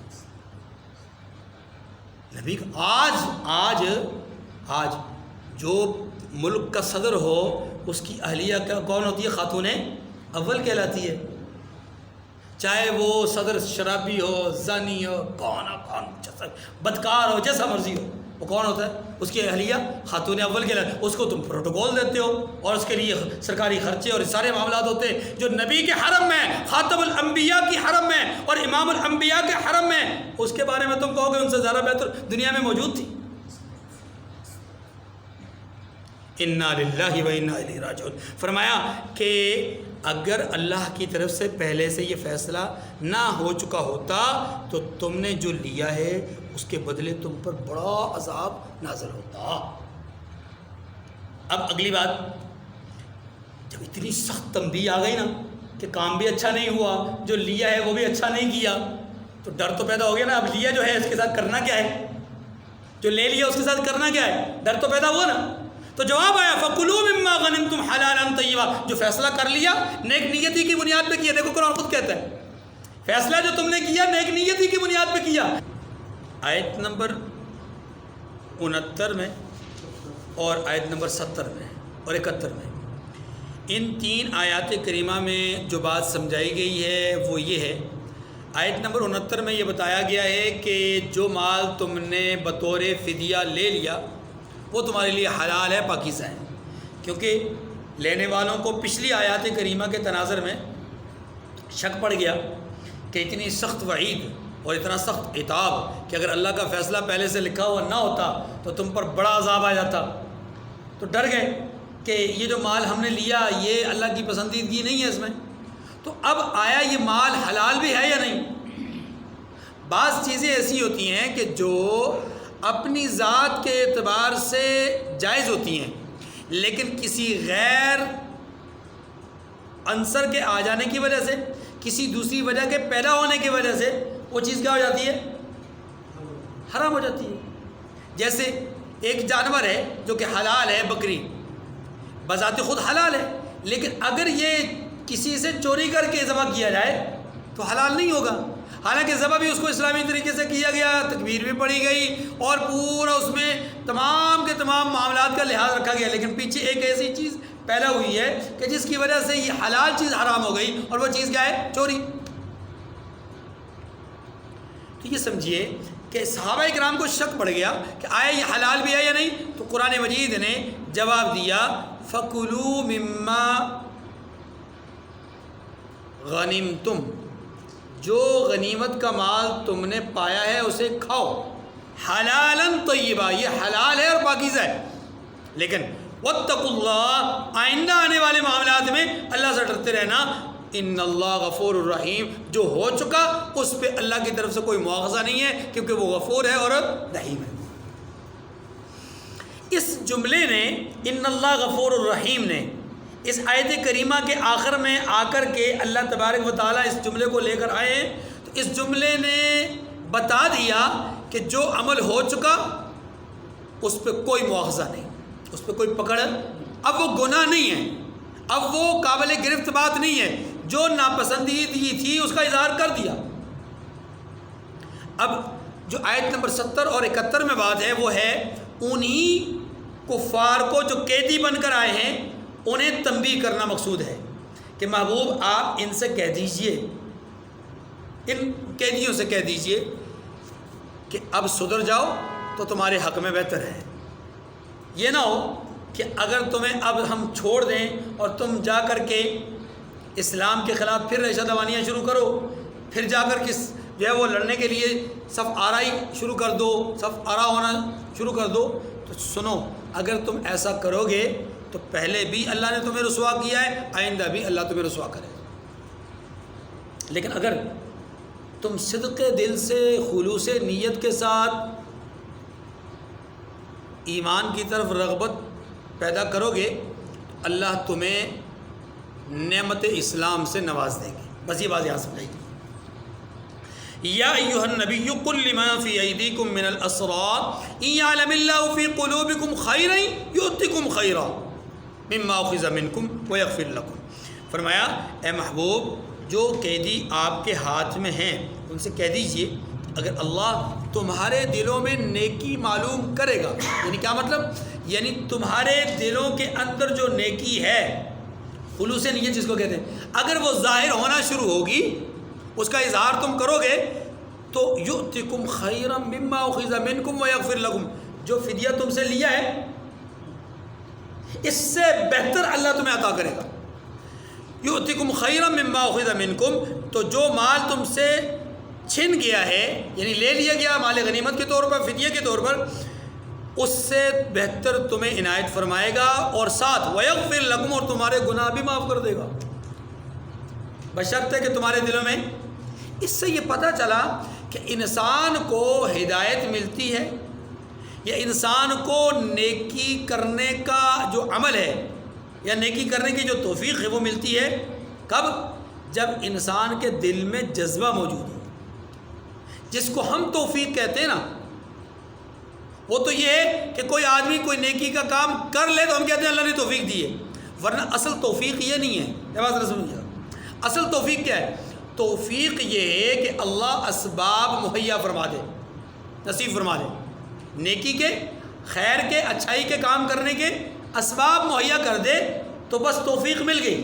توفیق اب انسان کا اختیار ہے کہ وہ اس توفیق کو پاتا ہے یا چھوڑ دیتا ہے۔ کھانا آپ کسی کے سامنے رکھ دیں، آپ کو لگے کہ یہ ضرورت مند ہے، بھوکا ہے، پیاسا ہے، آپ اس کے سامنے کھانا رکھیں، آپ نے کھانا مہیا کر دیا، اب اس کی مرضی ہے وہ کھائے یا نہ کھائے۔ اللہ تبارک و تعالی نے ہر انسان کو نیکی کی توفیق دے رکھی ہوتی ہے، کیونکہ کل مولود یولد علی الفطرہ، ہر پیدا ہونے والا بچہ فطرت دین پر، فطرت اسلام پر پیدا ہوتا ہے۔ گویا ہر پیدا ہونے والے بچے کے پاس اللہ کی طرف سے توفیق یعنی اسباب ہدایت موجود ہوتے ہیں۔ اسباب ہدایت، اور اسباب ہدایت کیا ہے؟ ماحول، اللہ کی قدرت، مظاہر، مناظر، جو قدرتی چیزیں، انسان کا اپنا وجود سے ہٹ کر خارجی چیزیں، پھر انبیاء علیہ السلام کی بعثت، آسمانی ہدایت اور رشد کے احکامات، یہ ساری چیزیں اسباب ہیں، یہ اسباب ہر انسان کے پاس دستیاب ہیں، لہذا ہر انسان اس بات کا مکلف ہے کہ وہ ایمان قبول کرے، کیونکہ توفیق تو سب کے پاس ہے۔ ہاں اس توفیق کو حاصل کرنا، اختیار کرنا نہ کرنا یہ انسان کے اختیار میں اللہ نے دیا ہے۔ تو اب یہ جو ہم لفظ استعمال کرتے ہیں کہ اللہ نے توفیق نہیں دی اس لیے نماز نہیں پڑھی، نہیں، یہ اللہ پر الزام ہے۔ اللہ نے توفیق دی ہے، آپ کو صحیح سالم درست آپ کو جسم دیا ہے، اذان کی وقت آپ نے اذان کی آواز سنی ہے، آپ کو چلنے کی صلاحیت دی ہے، آپ کو نماز کے اوقات میں جگائے رکھا ہے، یہ ساری چیزیں موجود ہیں. مسجد آپ کے قریب ہے, کوئی آپ کے درمیان, آپ کے اور نماز کے درمیان کوئی رکاوٹ نہیں ہے, ہر چیز گویا آپ کو مہیا ہے. نہیں مہیا تو آپ کی نیت اور ارادہ, اور وہ آپ کا کام ہے. اسی لیے اللہ نے فرمایا اِن یعلم اللہ فی قلوبکم, اگر اللہ تمہارے دلوں میں خیر دیکھے گا. اللہ نے تو اسباب کے توفیق کے سارے راستے کھول رکھے, لیکن تمہارے دلوں میں اگر نیت, تمہاری دلوں میں اگر خیر موجود ہوگی تو پھر اللہ تمہیں خیر عطا فرمائیں گے. واللہ غفور الرحیم, اللہ بخشنے والا مہربان ہے. وَإِن يُرِيدُوا خِيَانَتَكَ فَقَدْ, پہلے ترغیبی بات کی ہے پھر دھمکی دی ہے. فرمایا وَإِن يُرِيدُوا خِيَانَتَكَ فَقَدْ خَانُوا اللَّهَ مِن قَبْلُ فَأَمْكَنَ مِنْهُمْ, اور اگر یہ لوگ آپ سے دغا کرنا چاہیں گے, حضور علیہ السلام سے کہا جا رہا ہے کہ یہ قیدی آپ سے دغا کرنا چاہیں گے کہ یہاں سے نکل کر کے آپ کے ساتھ جنگ کی پلاننگ کریں حکمت عملی, تو پھر سنیے فَقَدْ خَانُوا اللَّهَ مِن قَبْلُ, تو یہ پہلے ہی اللہ سے دغا کر چکے ہیں, یہ پہلے ہی دغا کر چکے ہیں. فَأَمْكَنَ مِنْهُمْ, تو اس نے ان کو قبضہ کر دیا. وہ کیا معنی یہ کہ آپ کے قبضے میں انہیں دے دیا, یعنی انہوں نے دھوکہ کیا تھا اللہ سے, تو اللہ نے انہیں آپ کے سپرد کر دیا, قیدی بنا کر دیا. پھر آپ نے رحم دلی کا معاملہ کیا, ان کو چھوڑنے کا فیصلہ کر دیا. لیکن آئندہ اگر یہ دغا بازی کریں گے تو آپ کو بھی چونکہ کہہ دیا گیا تو آپ ان کو چھوڑیں گے بھی نہیں. واللہ علیم الحکیم, اللہ علم والے ہیں, حکمت والے ہیں. اللہ جانتے ہیں کہ ان میں سے کون کون دغا کرے گا اور کون کون اپنے دل میں خلوص پیدا کرے گا, اور اللہ حکمت بھی جانتے ہیں ان کے چھڑانے کی اور ان کے گرفتار کروانے کی. اگلی آیات کریمہ جو 4 ہیں, آیت نمبر 72 سے آیت نمبر 75 تک, ان 4 آیات کریمہ میں اللہ تبارک و تعالیٰ نے مسلمانوں کی 3 قسمیں بیان کی ہیں. حضور علیہ السلام کے زمانے کے لوگوں کی بات کر رہا ہوں. مسلمانوں کی 3 قسمیں. وہ مسلمان کون ہیں؟ صحابہ کرام. صحابہ کرام کی 3 طرح کی تقسیم کی ہے. ایک بات. دوسری بات یہ ہے کہ یہاں پر یہ حکم دیا ہے کہ ایک دارالاسلام ہوتا ہے, ایک دارالحرب ہوتا ہے. دارالاسلام میں رہنے والے مسلمانوں کے آپس کے تعلقات کیسے ہوں گے, اور دارالحرب والے مسلمانوں کے ساتھ ان کے تعلقات کیسے ہونے چاہیے. یہ ابتدائی طور پہ یہ 2 باتیں. پہلی بات یہ سمجھیے کہ مسلمانوں کی رسالت مآب صلی اللہ علیہ وسلم کے زمانے میں 3 قسمیں تھیں. کب؟ جب آپ مکہ مکرمہ سے مدینہ منورہ ہجرت کر کے آ گئے, اب 3 قسمیں بن گئیں. نمبر 1, وہ لوگ کہ جنہوں نے مکہ سے مدینہ منورہ ہجرت کی یا دوسرے علاقوں سے, دیہی علاقوں سے ہجرت کی, یہ مہاجر کہلاتے ہیں. یہ کون کہلاتے ہیں؟ قرآن اور حدیث کی روح سے تمام صحابہ کرام میں مہاجرین افضل ہیں. مہاجرین کون ہیں؟ پھر مہاجرین میں آگے درجہ بندی ہے, میں اس تفصیل کی طرف نہیں جانتا. تو ایک قسم ہے مہاجر کی. نمبر 2, دوسرے وہ لوگ کہ جنہوں نے ان ہجرت کرنے والوں کو اپنے ہاں قیام طعام کا جو ایک انتظام ہے وہ دیا, جس کو ہم انصار کہتے ہیں, جنہوں نے نصرت کی. 2 ہو گئے, مہاجرین اور انصار. اچھا, ایک تیسری قسم بھی ہے, اور وہ کیا ہے؟ وہ لوگ کہ جو مکہ مکرمہ میں تھے, مسلمان ہو گئے تھے, لیکن انہوں نے ہجرت نہیں کی. انہوں نے ہجرت نہیں کی. اب یہ 3 قسم کے لوگ ہو گئے, اور تینوں مخلص ہیں, مہاجرین, انصار, اور وہ لوگ کہ جو دارالحرب میں ہیں لیکن مسلمان ہیں. اب حکم سمجھ لیجیے. حکم یہ ہے کہ رسول اللہ صلی اللہ علیہ وسلم نے مکہ مکرمہ سے مدینہ منورہ ہجرت فرما کر کے جب آپ تشریف لائے تو ان مہاجرین کی تعداد کافی ساری تھی, لیکن ان میں کچھ وہ بھی تھے کہ جن کے پاس کچھ نہ کچھ وسائل ایسے تھے کہ وہ ساتھ لے کر آئے, ان کو لانے کا موقع مل گیا, لے آئے. کچھ وہ تھے جنہوں نے اپنے لیے وسائل منگوا لیے, لیکن بہت سارے ایسے بھی تھے کہ جن کے پاس وسائل نہ تو وہ لا سکے نہ منگوا سکے, خالی ہاتھ رہے, خالی دامن رہے, بلکہ ان سے تو ان کی بیویاں, ان کے بچے, ان کے معاملات سب کچھ چھین لیا گیا. اب یہ اکیلے تنے تنا آئے. تقریباً رسول اللہ صلی اللہ علیہ وسلم نے 43 افراد ایسے ہیں مہاجرین کہ جن کو انصار کا بھائی بنایا. اب یہ کیوں کیا تھا ایسا؟ اس کی 2 وجوہات تھیں. ایک وجہ مسلمانوں کے باہمی بھائی چارے اور محبت میں اضافہ مقصود تھا. ایک تو یہ تھا کہ یہ جماعت ایک ہو جائے، شیر و شکر ہو جائے، اور ان کے درمیان میں ہر خوشی غم میں ایک دوسرے کے ساتھ ہو جائے. کجسد واحد کی واضح مثال بنایا کہ یہ ایک جسم کی مانند بن گئے. ایک تو یہ وجہ تھی. دوسری اس سے بڑی ایک خاص وجہ اس کے ساتھ ساتھ ایک خاص وجہ اور تھی، اور وہ یہ تھی کہ ان مہاجرین کے معاشی مسائل کو، اقتصادی مسائل کو حل کرنا مقصود تھا. ظاہر ہے جو لوگ خالی ہاتھ آئے وہ یہاں خالی ہاتھ تو تجارت نہیں کر سکتے، اور پھر ظاہر ہے اگر تجارت کرتے بھی ہیں تو ایسے فی الفور آج کل کا زمانہ تو ہے نہیں کہ وہاں ریسٹورنٹ موجود ہوں، وہاں اپنا کیا کہتے ہیں ہوٹلز موجود ہوں کہ جہاں پر رہائشیں رکھی جائے. نہیں، کرائے کے کمرے موجود ہوں، ایسا نہیں. تو وہاں تو اللہ کے رسول صلی اللہ علیہ وسلم نے معاشی معاملات کو، اقتصادی معاملات کو حل کرنے کے لیے یہ انداز اختیار فرمایا کہ ان مہاجرین کو جو بے سر و سامانی کے عالم میں تھے، یا جن کا کوئی رشتہ دار یہاں موجود نہیں تھا، کچھ وہ بھی تھے نا جن کے رشتہ دار تھے مہاجرین میں سے، کچھ ایسے تھے کہ جن کے اپنا رشتہ دار انصار میں موجود تھے، تو وہ تو ان کے ہاں رہ گئے، ان کے ہاں ٹھہر گئے، ان کے وسائل تو وہاں سے دستیاب ہو گئے. لیکن جن کے رشتہ دار بھی کوئی نہیں، خود وسائل بھی کوئی نہیں، ان کو اللہ کے رسول صلی اللہ علیہ وسلم نے تقریباً 43 لوگ تھے جنہیں حضور نے انصار میں سے کسی کا بھائی بنایا.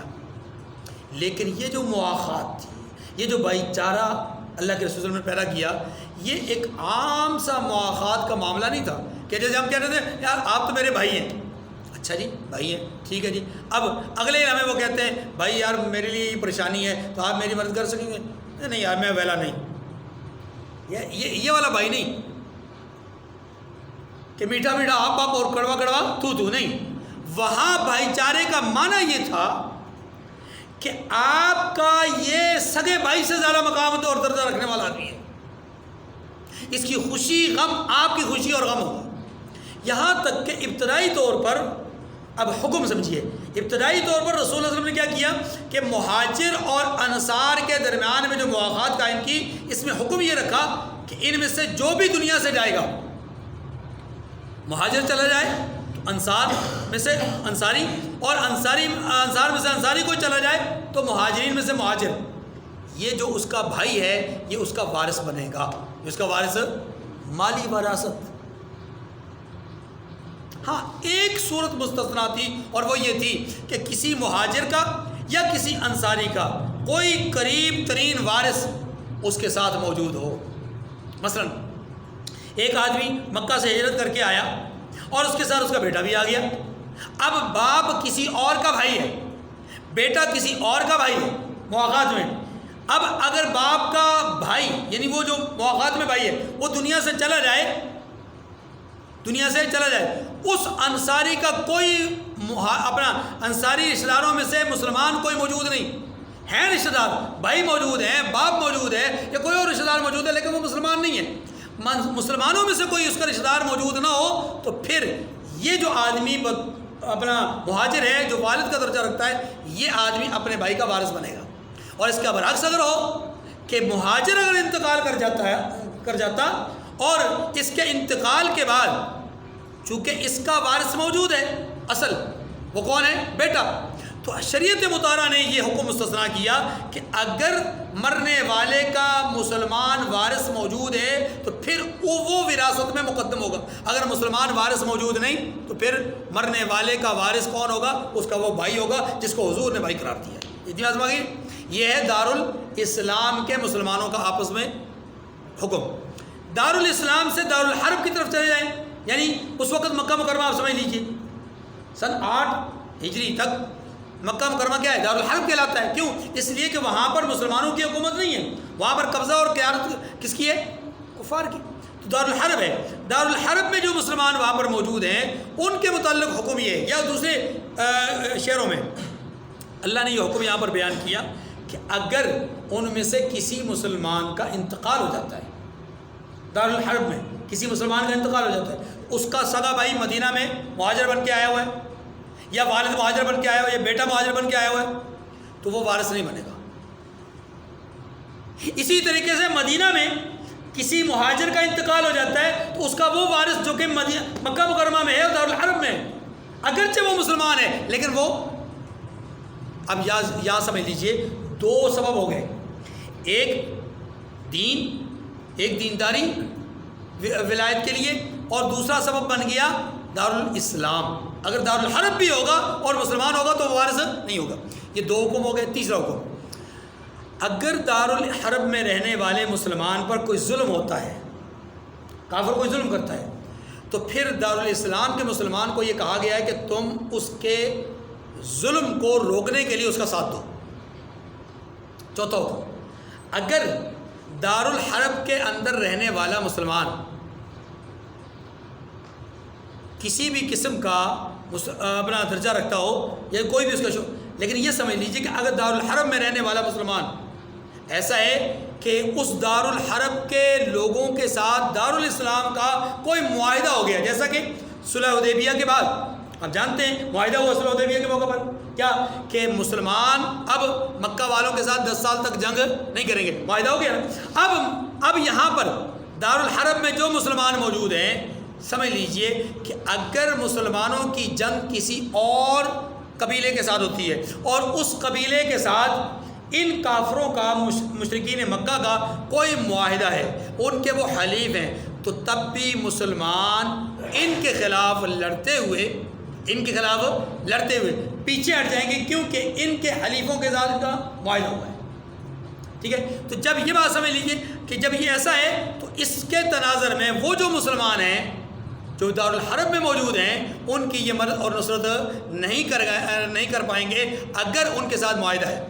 اب اگر یہ دوسری جو صورت ہے کہ معاہدہ ہے، ان کے ساتھ جنگ ہونا چاہتی تھی لیکن اس لیے جنگ روک دی کہ وہ حلیف ہے ان کے بعینی ہی، اگر وہ کافر جو کہ مکہ میں ہیں اور مسلمانوں پر سن 6 ہجری کے بعد ظلم کر رہے ہیں، جبکہ معاہدہ ہو گیا، اب معاہدے کے بعد اگر ظلم کرتے ہیں تو مسلمانوں کی حمایت کے لیے کھڑے نہیں ہوں گے۔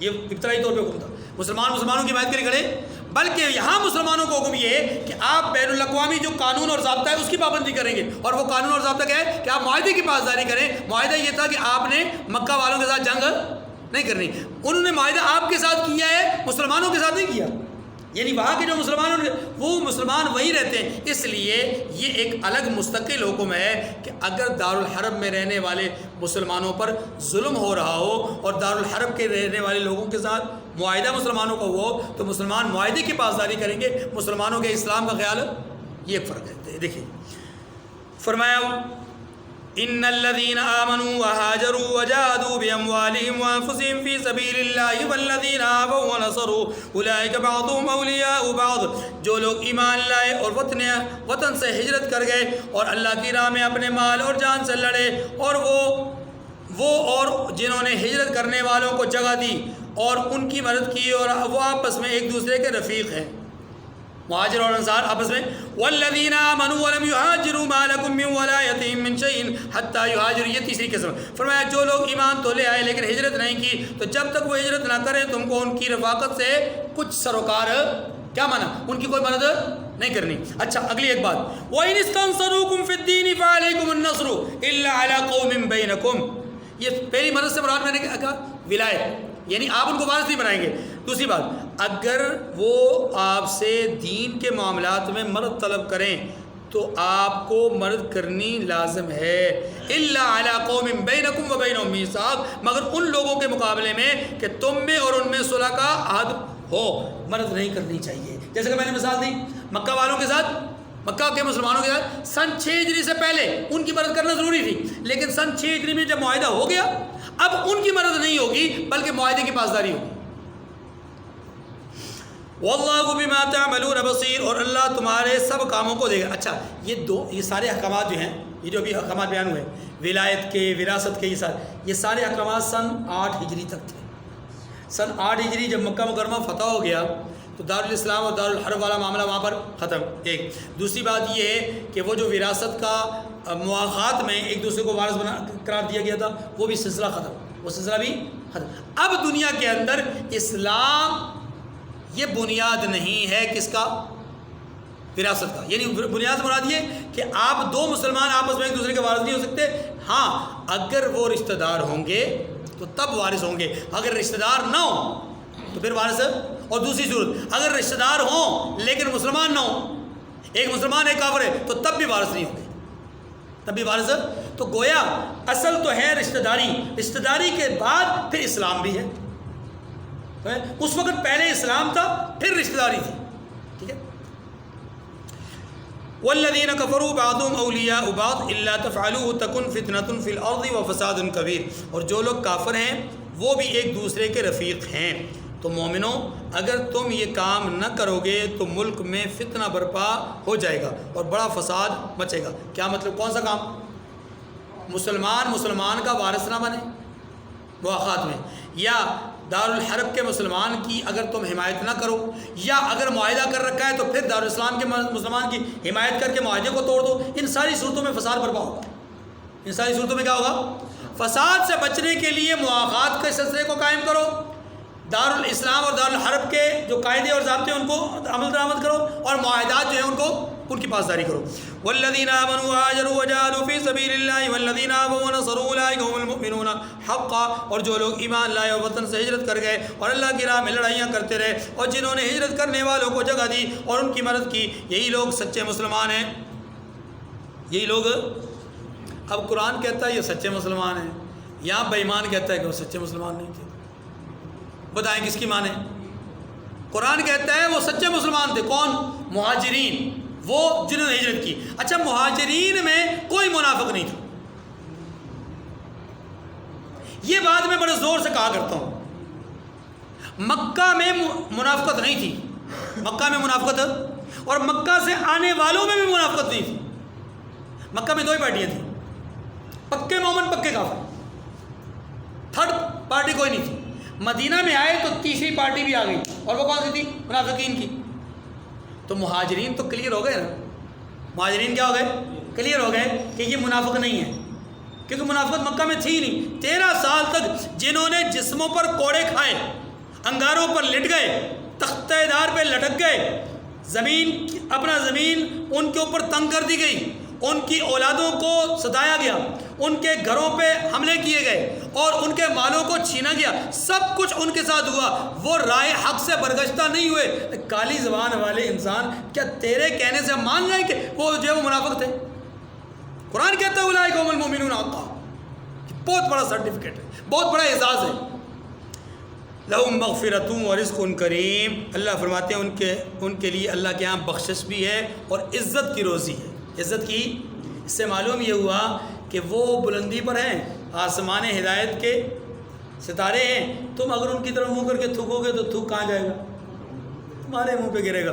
والذین آمنوا من بعد وہاجروا وجاہدوا معکم فاولئک منکم، اور جو لوگ بعد میں ایمان لائے وہ وطن سے ہجرت کر گئے اور تمہارے ساتھ ہو کر جہاد کرتے رہے، وہ بھی تمہیں میں سے ہیں۔ اللہ اکبر، بات یہاں پر بھی کلیئر ہو گئی۔ یہ بہت سارے لوگ بند کمروں میں بیٹھ کے کہتے ہیں وہ جی وہ دیکھیں مکہ مکرمہ فتح ہونے کے بعد مسلمان لائے تھے، ان کی تو کوئی حیثیت نہیں ہے۔ تو کہتا ہے حیثیت نہیں ہے؟ کیا پدی اور کیا پدی کا شوربہ، ان کی حیثیت نہیں جن کو رسول اللہ نے حیثیت دی ہے کہ من دخل دار ابی سفیان فهو آمن، جو ابو سفیان کے گھر چلا جائے اسے بھی امن ہے جی۔ اور جسے رسول اللہ صلی اللہ علیہ وسلم نے جس کی وجہ سے یہ کہا ہو کہ اسلام ان کو وہی مقام دے گا جو، یعنی اسلام ایسے لوگوں کو وہی مقام دے گا کہ جن لوگوں کا زمانہ جاہلیت میں درجہ اور مقام بلند تھا، اسلام بھی ان کو مقام اور درجہ دے گا۔ آپ کیا سمجھتے ہو کہ رسول اللہ صلی اللہ علیہ وسلم نے جو فیصلے کیے وہ بلا وجہ تھے؟ قرآن پاک نے بھی یہی کہا والذین آمنوا من بعد، یہ جو پہلے ہجرت کرنے والے ہیں، پہلے نصرت کرنے والے، یہ نہیں، بعد میں بھی جو لوگ ہجرت کر کے آئیں گے اور ایمان لائیں گے اور آپ کے ساتھ جہاد کریں گے، حضرت ابو سفیان، حضرت معاویہ، حضرت ولید بن عقبہ اور یہ تمام لوگ جنہوں نے فتح مکہ کے موقع پر اسلام قبول کیا۔ حضرت معاویہ کا اسلام تو صلح حدیبیہ کے بعد ثابت ہے، حضرت معاویہ رضی اللہ عنہ کا اسلام تو وہ جو ہے وہ ثابت ہے عمرۃ القضاء سے پہلے، اور عمرۃ القضاء میں حضور کے ساتھ تھے، لیکن پتہ نہیں کیسے کیسے تبرہ کرتے ہیں۔ فَأُولَٰئِكَ مِنْكُمْ، فرمائی یہ تمہیں میں سے ہیں، وَأُولُو الْأَرْحَامِ بَعْضُهُمْ أَوْلَىٰ بِبَعْضٍ فِي كِتَابِ اللَّهِ۔ ہاں اب بات وہ پہلے والا حکم ختم، اور وہ کیا ہے؟ ہاں پہلے والے حکم میں مزید اضافہ یہ کر دیا گیا کہ رشتہ دار اللہ کے حکم کے روح سے ایک دوسرے کے زیادہ حقدار ہیں۔ جیسے میں نے عرض کیا کہ اگر مرنے والا مسلمان ہو اور اس کے قریبی رشتہ داروں میں سے کوئی مسلمان ہوگا تو پھر مواخات والا بھائی وارث نہیں ہوگا، پھر یہ رشتہ دار بھائی ہو مسلمان ہوگا اپنا وارث بنے گا۔ یہی بات قرآن پاک نے کہی، ان اللہ بکل شیء علیم، کوئی شک نہیں کہ اللہ ہر چیز سے واقف ہے۔ وآخر الدعوانا ان الحمد للہ رب العالمین۔